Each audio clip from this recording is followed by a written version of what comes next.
Olá, tudo bem? Sejam bem-vindos a mais uma videoaula de língua portuguesa. Sou a professora Joyce e nós vamos continuar aí o estudo do material 4. Nesse material 4 nós estamos abordando diversos assuntos. Nós estamos falando primeiro do autoconhecimento, né? Parando um pouquinho para cada um refletir sobre a sua personalidade, sobre conhecer a si mesmo, definir-se, verificar quem é, como que se dá esse processo de construção dessa personalidade, tá? Nós estudamos também um poema muito legal, muito bonito, chamado Identidade, do Manuel Bandeira.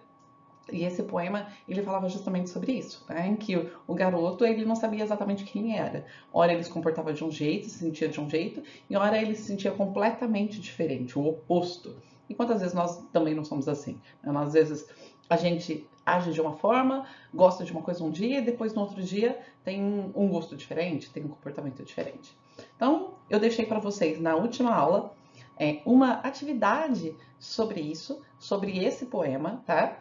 E hoje eu vou corrigir. Você fez essa tarefa? Espero que tenha feito, hein? Então, aproveita agora para corrigir, para ver. Tenho certeza que você deve ter acertado. Caso precise completar alguma questão, aproveite agora, corrija junto comigo e complete, tá bom? Bem, então são as atividades aí que estavam presentes nas páginas 4 e 5, tá? Então, a primeira, ó, de acordo com o dicionário, a palavra identidade possui vários significados. A maior parte das palavras, quando você vai procurar no dicionário, nós encontramos vários significados para aquela palavra. No entanto, quando eu volto para o texto de onde aquela palavra foi retirada, eu vou ter lá um significado que se encaixa melhor naquele contexto, naquela frase, naquele texto. Então, lá na página 3, tá? Na página anterior aí, tinha a identidade, tinha um trechinho que falava, que trazia o significado do dicionário. E ele tinha 4 significados. Qual desses, né? 4 significados possíveis, que é o que melhor se encaixa no texto? Qual você marcou? Se era o 1, o 2, o 3 ou o 4? E aí? Qual que você marcou? A resposta, então, é o número é o número 2, tá? Qual que era o significado 2? É o que falava que identidade é um conjunto de características únicas, exclusivas, típicas de uma determinada pessoa. Então, por isso que lá no texto, né, o eu lírico aí, que era o garoto, no caso, ele falava sobre as suas características, o seu jeito de ser, como ele se sentia. Por isso que o que melhor se encaixa é o 2. O primeiro significado, por exemplo, era o que era idêntico. O último significado, por exemplo, ele era identidade como a cédula de identidade, como o RG, né? O significado número 3 está falando quando você tem identidade, você é um indivíduo. Então, na verdade, o que fala das suas características é o significado número 2, tá? 2. Quais os versos que demonstram que a personagem se sente frágil? Então, a personagem da história, que é justamente o eu lírico, ele está falando dele mesmo, né? Qual é o trecho que mostra que ele é frágil, que ele é pequenininho, que ele se sente assim? Era justamente o trecho que fala, às vezes sou pulga, sou mosca também. Podia até completar, que voa e se esconde de medo e vergonha. Então é esse trecho aí. É claro, tem como ele se transformar numa pulga? Não é no sentido literal, é no sentido figurado. Mas o que a pulga e a mosca têm em comum? As duas são pequenininhas, né? As duas são frágeis, as duas são fáceis de matar, as duas às vezes são invisíveis. Então ele se sentia dessa forma. Tinha momentos que ele se sentia super bem, super forte para cima, e outros que ele se sentia super indefeso, super frágil, né? Que ele tinha medo, que tinha vergonha. Aí, o 3, olha, o que o menino quis dizer com os versos? Às vezes sou Hércules, Sansão vencedor, peito de aço, goleador. Quem foi o Hércules? Vocês se lembram? Ele era um semideus, ele era filho de Zeus. É um personagem lá da mitologia grega, tá? E ele era um herói. Então, ele tinha super batalhas e tinha muita força. O Sansão vencedor já é um personagem da Bíblia. E aí, esse personagem, ele é muito conhecido porque ele tinha força nos cabelos, certo?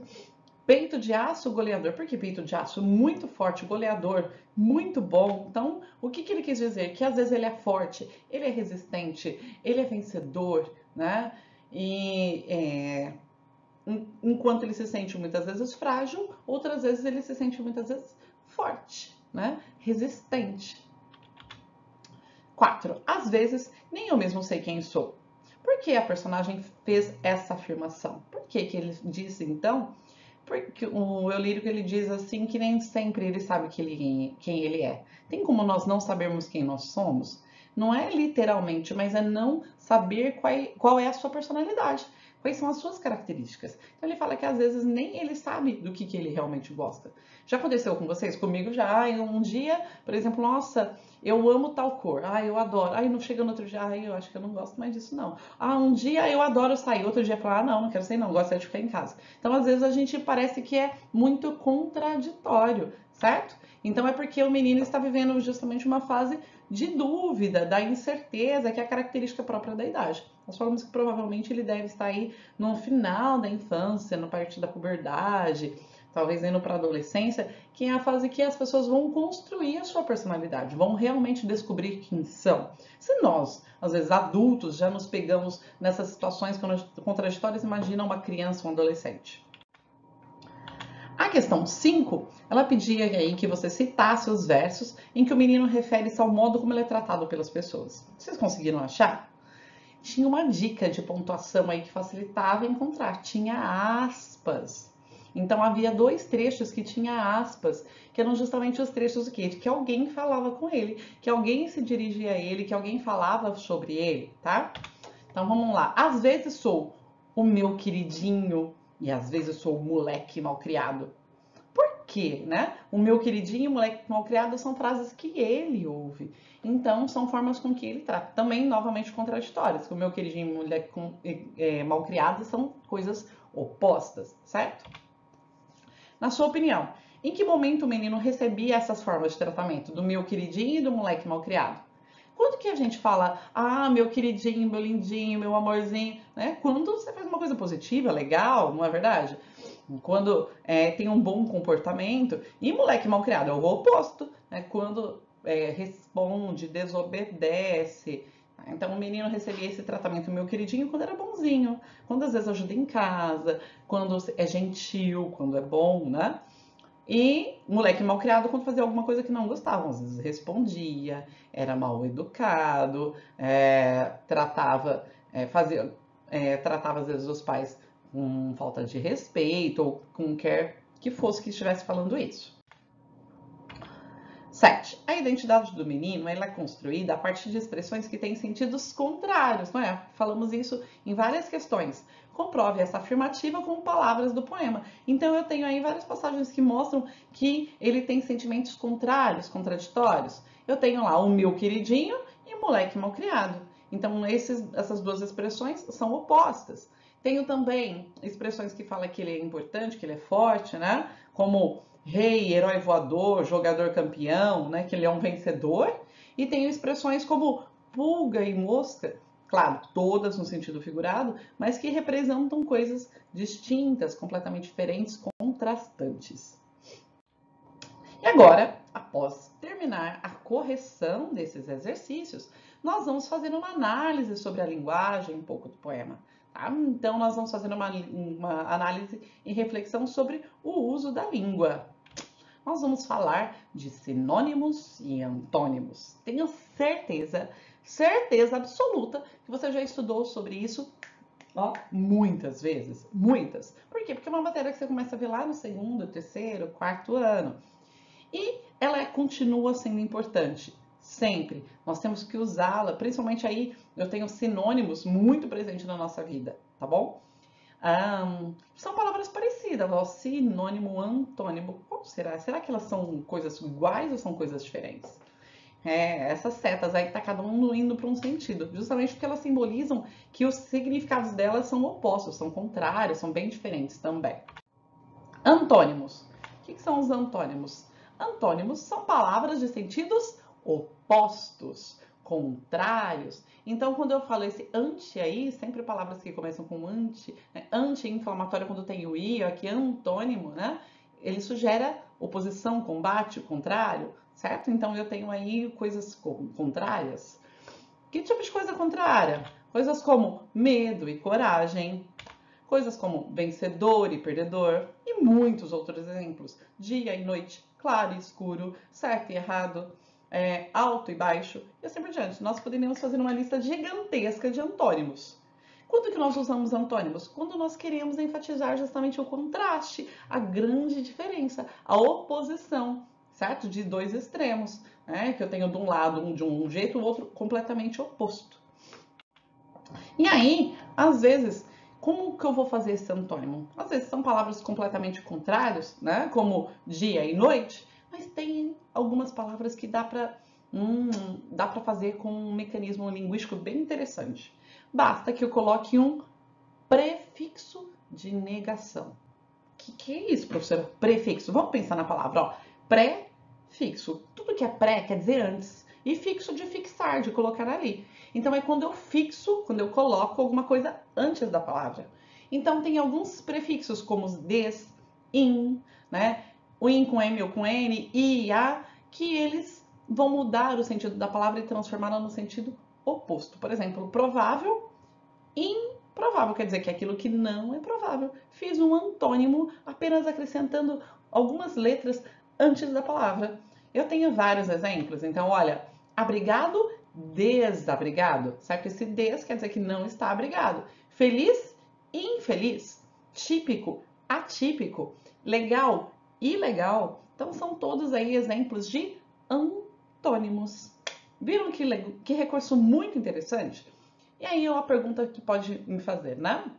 Professora, dá para fazer isso com todas as palavras? Não, gente, não dá para eu colocar, fazer esse mecanismo com todas as palavras, tá? Não dá. Porque geralmente são adjetivos que eu consigo fazer isso, mas dá para ser todo adjetivo? De jeito nenhum. Somente alguns me permitem essa construção, tá bom? E sinônimos, então? Se antônimos têm significados completamente opostos, completamente diferentes, os sinônimos aqui têm o significado próximo, parecido, tá? Então, sinônimos são palavras de significados aproximados. Dá para falar que são significados idênticos? Complicado, hein? Por quê? Porque não existe sinônimo perfeito. Porque às vezes numa frase eu posso trocar, mas em outra não dá para trocar mais. Né? Então, por exemplo, se eu falo assim, ele não tem cabelo, então ele é careca, ele é calvo, né? Careca e calvo são sinônimos? São, mas eles são idênticos? Não, porque careca é muito mais informal do que calvo. Calvo é uma expressão muito mais diferente, mais formal. Além disso, se eu mudo o contexto, se eu mudo a frase, eu também não posso trocar um pelo outro sempre. Quer ver um exemplo? Se eu digo assim, o pneu da bicicleta tá careca, ou seja, ele tá liso, né? Não tem mais aí os sulcos, os buraquinhos, né, que dão uma aderência maior na superfície, aí no asfalto. Agora, se eu digo, né, o pneu da bicicleta tá calvo, não dá. Então, eu não posso trocar, por exemplo, nesse outro contexto, calvo por careca e assim por diante, ou careca por calvo. Viram? Como não é idêntico, mesmo às vezes se eu pego e falo assim, ele está, né, ele está feliz, ele está contente. Será que feliz e contente é exatamente igual? Não, então não é. Então, assim, eu pego palavras de expressões com sentido próximo, parecido, para que eu consiga fazer essas substituições. É muito importante. Para que eu vou usar sinônimo? Quando eu vou escrever, gente. Quando eu vou fazer um texto, eu não posso ficar repetindo várias vezes a mesma palavra. E aí eu tenho estratégias diferentes para evitar essa repetição. Então, uma das estratégias mais importantes é eu colocar um sinônimo. E aí nós já falamos lá quando nós estudamos um pouco sobre dicionário, que a gente pode usar o dicionário para isso. Então, eu achei essa palavra aqui, falei várias vezes cachorro, por exemplo, na minha redação, na minha produção de texto. Então eu posso ir lá e procurar, né, um sinônimo de cachorro, cão. Achei. Troquei então em alguma frase cachorro por cão, né? Então essas estratégias deixam o seu texto muito melhor. E quanto mais sinônimos você conhece das palavras, maior o seu vocabulário, mais rico o seu vocabulário e melhor você vai conseguir se expressar. Viram que interessante? Nesse momento, além de pesquisar no dicionário, a leitura também é fundamental. Quanto mais você lê, maior o seu vocabulário e melhor você consegue articular as palavras aí para transmitir aquilo que você deseja. E ainda sobre sinônimos, eu tenho lá sinônimos, por exemplo, jogador campeão, campeão e vencedor, são sinônimos, né? Às vezes eu sou um moleque mal criado, então esse mal criado pode ser mal educado, indelicado, são sinônimos de mal criado. Algumas palavras, às vezes, não estão no seu sentido próprio, que é o seu sentido literal, mas elas estão lá no sentido figurado, certo? Então, o que é o sentido figurado? É um outro sentido, né? É um sentido diferente, é um sentido que não dá para levar o pé da letra, que ele quer significar uma outra coisa, tá? Então, por exemplo, às vezes sou pulga, às vezes sou Hércules. Ele não estava se transformando numa pulga, ele não virava um animal, né? Então, às vezes sou Hércules, ele não se transformava naquele personagem de verdade. Ele se sentia como. Então, na verdade, aqui eu tenho um sentido figurado, eu tenho metáforas. Tá? Então, é uma figura de linguagem que vocês vão estudar, ainda se não estudaram, ainda vão estudar, que mostra que quando eu tenho aí uma aproximação, uma espécie de comparação, né? Tem alguma coisa em comum entre a pulga e o eu lírico. O que é que eles têm em comum? Os dois são pequenos, os dois são frágeis, os dois são quase invisíveis. Então, eu tenho várias coisas, vários aspectos que são aí em comum, tá bom? Então, olha lá, pulga quer dizer fraco, pequeno, né? Hércules, ao contrário, forte, famoso, importante. Eu posso fazer aí, estabelecer outras relações existentes nessas expressões. O sentido das palavras, então, é importante eu estudar o sentido das palavras? Com certeza! Por que eu tenho que estudar o sentido das palavras? Toda vez que eu vou ler um poema, principalmente, ele é um texto literário. E aí, eu já falei isso para vocês, o interessante do poema é que não é só o que eu vou dizer, mas o como eu vou dizer. Como que eu vou transmitir aquela ideia? De que jeito que eu vou passar essa informação, essa sensação, essa experiência? E aí, então, as palavras nos textos literários e mais ainda nos poemas, elas são escolhidas cuidadosamente. Né? Elas são escolhidas assim a dedo, com muita calma. Por exemplo, ele poderia falar assim, às vezes, né, eu sou forte, às vezes sou fraco, às vezes me sinto importante, às vezes eu sinto frágil. Ele disse, só que ele foi direto. E um poema ele não é interessante por ser direto. Ele cria, então, imagens mentais que te trazem muito mais essas sensações. Você vivencia muito mais a experiência, a sensação, por meio dessas imagens, dessas construções diferentes. Tá? E aí, justamente, se ele quer escolher bem essa palavra, se ele quer ser diferente, ele vai usar muito mais o sentido figurado, certo? E esse sentido figurado, ele vai te trazer várias interpretações, fazendo com que o seu texto seja muito mais rico, muito mais diferente, único, exclusivo, né? Mais vivo, mais bonito. Então, se o objetivo de um poema é sensibilizar, é tocar, ele cria não só onde ele vai chegar, mas o caminho que ele vai chegar. Mas como que o poeta vai conseguir aí, né, desenvolver em você essas sensações, aproximar essa ideia de você, fazer você vivenciar isso. E a escolha adequada das palavras é fundamental. Viram que interessante? Não é verdade? Então, um poema ele nunca vai ser direto. Ele não é objetivo, e não é esse o propósito. O propósito é despertar sensações, é sensibilizar o leitor. E vou colocar para vocês agora duas atividadezinhas que vocês têm que fazer para que você consiga, então, acompanhar a próxima aula, tá bom? Então, a primeira atividade, pesquisa em ação, é uma atividade que está lá na página 5, tá? Ela vai falar sobre a pesquisa. Então, pesquisar, gente, é buscar respostas para um determinado assunto sobre o qual queremos ou precisamos saber mais. Antigamente, quando nós, às vezes os pais de vocês, os avós, né, iam pesquisar alguma coisa na escola, eu, por exemplo, eu tinha que ir até a escola, né, as informações não eram tão fáceis, eu tinha que ir lá em enciclopédias, pesquisar, a gente não tinha internet em casa, e era muito mais complicado, eu tinha que sair procurando, às vezes passava horas pesquisando. Hoje a gente vive uma época que é a era da informação. É muito mais fácil com a internet você acessar uma informação quase que instantaneamente aí da sua casa. Então é como se você tivesse um pouquinho do mundo na palma da sua mão. Só que para isso, você tem que saber como encontrar essas informações, como pesquisar, tá? Então, tudo está muito mais acessível, mas então você tem que ter um espírito investigativo, você tem que pesquisar, ir atrás, buscar para querer sempre saber mais, Tá? Então, quem sabe pesquisar e quem sabe interpretar bem o texto aprende qualquer coisa. Vai muito além do que a escola, né, ensina. Ele aprende o que ele desejar, o assunto que for interessante, ele vai muito além. E as profissões do futuro, elas exigem cada vez mais essa autonomia e essa pesquisa e essa interação. Então, é transformar, né, as informações em conhecimento, tá?